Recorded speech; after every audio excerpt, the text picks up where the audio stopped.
Hello friends, ഞാൻ Jainy Rajan grand mass കിച്ചണിലേക്ക് സ്വാഗതം. ഇന്ന് ഞാൻ തയ്യാറാക്കുന്നത് ഒരു ട്രഡീഷണൽ വിഭവമാണ്, ഒരു ചമ്മന്തി. നമുക്ക് ചോറിൻ്റെ കൂടെയൊക്കെ സൈഡായിട്ട് കഴിക്കാവുന്ന ഒരു ചമ്മന്തിയാണ്. വീഡിയോയിലേക്ക് കടക്കുന്നതിന് മുൻപ് ആദ്യമായിട്ട് കാണുന്നവർ ഈ ചാനൽ സബ്സ്ക്രൈബ് ചെയ്യണം. ബെൽ ഐക്കൺ കൂടി എനേബിൾ ചെയ്താൽ ഞങ്ങളിടുന്ന വീഡിയോകൾ നിങ്ങൾക്ക് നോട്ടിഫിക്കേഷനായിട്ട് കിട്ടുന്നതായിരിക്കും. ഇനി നമുക്ക് വീഡിയോയിലേക്ക് കിടക്കാം.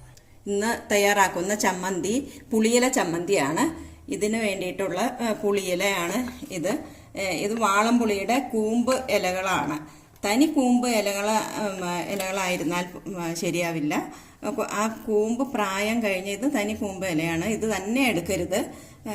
കൂമ്പ് പ്രായം കഴിഞ്ഞ് തൊട്ടടുത്ത സ്റ്റേജിലേക്ക് വരുന്ന ആ പ്രായത്തിലുള്ള ഇലകളാണ് എടുക്കേണ്ടത്, കൂടുതൽ വേണ്ടത്. അപ്പോഴാണ് ചെറിയൊരു പുളിയൊക്കെ കിട്ടുള്ളൂ. പിന്നെ വേണ്ടത് ഞാനിവിടെ എടുത്തിരിക്കുന്ന കൊഴുവ മീനാണ്. കൊഴുവ, നത്തോലി എന്നൊക്കെ പറയുന്നത്. ചെറുതരം മീനുകൾ വെച്ചാണ് ഈ ചമ്മന്തി തയ്യാറാക്കാൻ പറ്റുന്നത്. ഇവിടെ ഇപ്പോൾ ഈ കൊഴുവ മീൻ വെച്ച് ചെയ്യുന്നു. നേരത്തെയൊക്കെ ഇവിടെ അമ്മയൊക്കെ ചെയ്തുകൊണ്ടിരുന്നത് പാടത്തെ തോടുകളിലൊക്കെ കിട്ടുന്ന ചെറിയ മീൻ പരലുകൾ വെച്ചിട്ടാണ് ചെയ്തുകൊണ്ടിരുന്നത്. ഇപ്പം അതൊന്നും കിട്ടാൻ മാർഗമില്ലാത്തത് കൊണ്ട് കൊഴുവ മീൻ വെച്ച് നമുക്കിത് ചെയ്യാം. പിന്നെ എരിവിനായിട്ട് കാന്താരി മുളകാണ് എടുത്തിരിക്കുന്നത്. പിന്നെ കല്ലുപ്പ്, കുറച്ച് വെളിച്ചെണ്ണ. ആദ്യമായിട്ട് നമുക്ക് ഈ പുളിയിലേനെ ഒന്ന് മിക്സിയിലിട്ട് അരച്ചെടുക്കണം. അമ്മയൊക്കെ ചെയ്യുമ്പോൾ അമ്മിക്കല്ലിൽ വെച്ചാണ് അരച്ചുകൊണ്ടിരുന്നത്. ഇപ്പം അമ്മിക്കല്ല് ഉരലൊക്കെ ഇപ്പോൾ ഉള്ള വീടുകളിൽ വളരെ കുറവാണ്. അപ്പം അങ്ങനെയൊക്കെയുള്ള സാഹചര്യത്തിൽ ഇത് പുളിയില ചമ്മന്തി ഒന്ന് ആർക്കെങ്കിലും ചെയ്യണമെന്നുണ്ടെങ്കിൽ ഇത് തന്നെയാണ് ഏറ്റവും നല്ലത്. ഇതിൻ്റെ കൂടെ ഈ കാന്താരി മുളകും ഇട്ടരയ്ക്കുക. കുറച്ച് എരിവ് വേണം, എന്നാലാണ് മീനൊക്കെ ഉള്ളതല്ലേ. അപ്പോൾ ഒരു ചെറിയ എരിവുണ്ടെങ്കിലാണ് ഇതിനൊരു സ്വാദ് ഉണ്ടാവുള്ളൂ. അപ്പോൾ ഞാൻ ഈ മുളക് അത്രയും ഇടുകയാണ്. പിന്നെ ഉപ്പ് ആവശ്യത്തിന് ഇട്ട് കൊടുക്കുക. പുളിയിലയ്ക്ക് നല്ലൊരു പുളി ഉണ്ടാവും. നല്ല പുളി ഉണ്ടാവില്ല, ചെറിയൊരു പുളിയേ കിട്ടുള്ളൂ. അപ്പം അതിനും കൊഴുവ മീനും ആവശ്യത്തിനുള്ള ഉപ്പ് ഇട്ട് കൊടുത്തേക്കുക. ഇനി ഇതൊന്ന് അരച്ചെടുക്കണം. ഇത് അരയ്ക്കുമ്പോൾ കഴിയുന്നതും വെള്ളം ചേർക്കാതെ അരയ്ക്കാൻ ശ്രമിക്കണം. പിന്നെ അരയാൻ വലിയ ബുദ്ധിമുട്ടാണെന്ന് തോന്നിയാൽ ഒരു 2-3 സ്പൂണ് വെള്ളം കൂടെ ഒഴിച്ചിട്ട് അരച്ചെടുക്കുക. ഇതിപ്പോൾ ആവശ്യത്തിന് അരഞ്ഞിട്ടുണ്ട്. നല്ല പേസ്റ്റ് പോലെ അങ്ങ് അരഞ്ഞ് കിട്ടിയില്ല എന്ന് കരുതി കുഴപ്പമൊന്നുമില്ല. ഇനി ഇതിനെ നമുക്ക് ഈ മീനും ആയിട്ടൊന്ന് മിക്സ് ചെയ്യണം. അത് ഈ വാഴയിലയിൽ വെച്ച് നമുക്ക് മിക്സ് ചെയ്ത് അതിൽ തന്നെ പരത്തിയെടുക്കാം.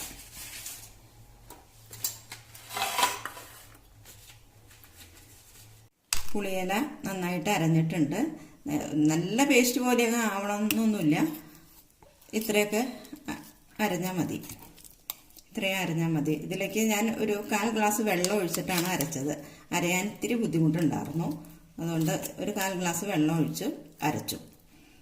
ഇനി നമുക്ക് ഇതിനെ ഈ മീനുമായിട്ടൊന്ന് മിക്സ് ചെയ്യണം.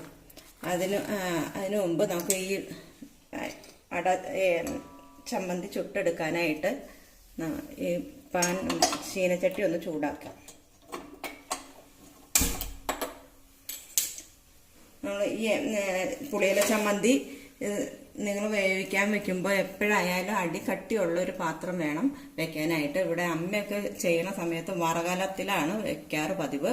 അപ്പം നല്ല അടിവശത്തിന് നല്ല കട്ടിയുള്ള പാത്രം നോക്കി വാർക്ക ചീനച്ചട്ടിയോ ഉരുളിയോ അങ്ങനെയുള്ള എന്തെങ്കിലും വെച്ചിട്ട് വേണം ചെയ്യാനായിട്ട്.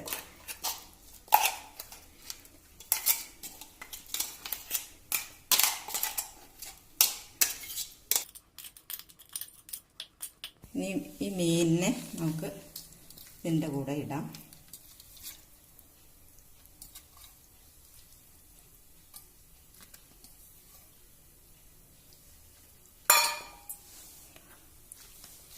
വെളിച്ചെണ്ണ ഒഴിച്ചു കൊടുക്കുക.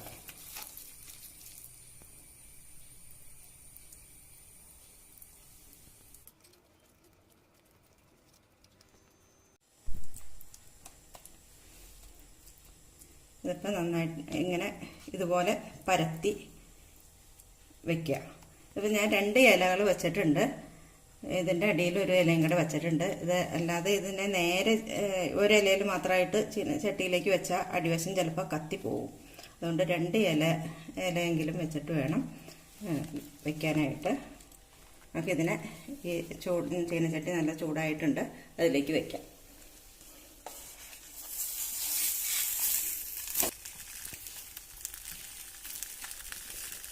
വേറെ ഒരു ഇല വെച്ച് ഇതിനൊന്ന് മൂടി വെച്ചേക്കാം. കുറച്ച് സമയത്തേക്ക് ഒന്ന് തീ കൂട്ടി വെച്ചിട്ട് വേവിക്കണം. അപ്പോൾ അതിലുള്ള വെള്ളം കുറച്ചിങ്ങനെ തെളിഞ്ഞിങ്ങ് വരും. അതിനുശേഷം നമുക്ക് തീ കുറച്ച് വെച്ച് പതുക്കെ കുറേ സമയം എടുത്ത് വേണം ഇതിൽ വെള്ളം വറ്റിച്ച് എടുക്കാനായിട്ട്. ഇതിപ്പോൾ ഒരു അരമണിക്കൂറായിട്ടുണ്ട് അടുപ്പത്തിരിക്കാൻ തുടങ്ങിയിട്ട്. ആദ്യം ഒരു 10 മിനിറ്റോളം സമയം തീ നല്ലോണം കൂട്ടി വച്ചു. അത് കഴിഞ്ഞിട്ട് പിന്നെ തീ കുറച്ച് വെച്ചേക്കുന്നതാണ്. ഇനി ഇത് ഇപ്പം വെള്ളം വറ്റിയിട്ടുണ്ട്. ഇത്രയും വറ്റിയാൽ പോരാ, കുറേ കൂടെ വറ്റണം. ഇതിപ്പം വെള്ളം നമ്മൾ ഇതിൽ ചേർത്ത് അരച്ചത് കൊണ്ടാണ് ഇത്രയും സമയം വേണ്ടി വരുന്നത്, അല്ലെങ്കിൽ ഇത്രയും സമയം വേണ്ടി വരില്ല. ഇതിനെ നമുക്കൊന്ന് ഇത് തീ ഓഫ് ചെയ്തിട്ട് എടുത്ത് വെച്ച് മറിച്ചിടണം. മറിച്ചിട്ട് ഒന്നും കൂടെ വച്ച് കഴിയുമ്പോഴാണ് ഇത് ശരിയാവും, വെള്ളം ശരിക്കും ഒന്ന് വറ്റി വരുള്ളൂ. വേറൊരു ഇലക്കഷ്ണം ചീനച്ചട്ടിയിൽ വെച്ച് കൊടുത്തിട്ട് ഇതിനെ നമുക്ക് മറിച്ച് ഇടണം.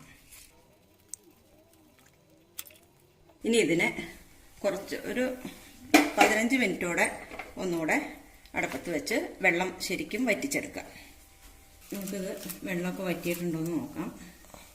ഇതിപ്പോൾ വെള്ളം വറ്റിയിട്ടുണ്ട്. ഇനി ഇതിലേക്ക് നമുക്കൊരു കുറച്ച് വെളിച്ചെണ്ണ, പച്ച വെളിച്ചെണ്ണ ഒഴിച്ചു കൊടുക്കണം.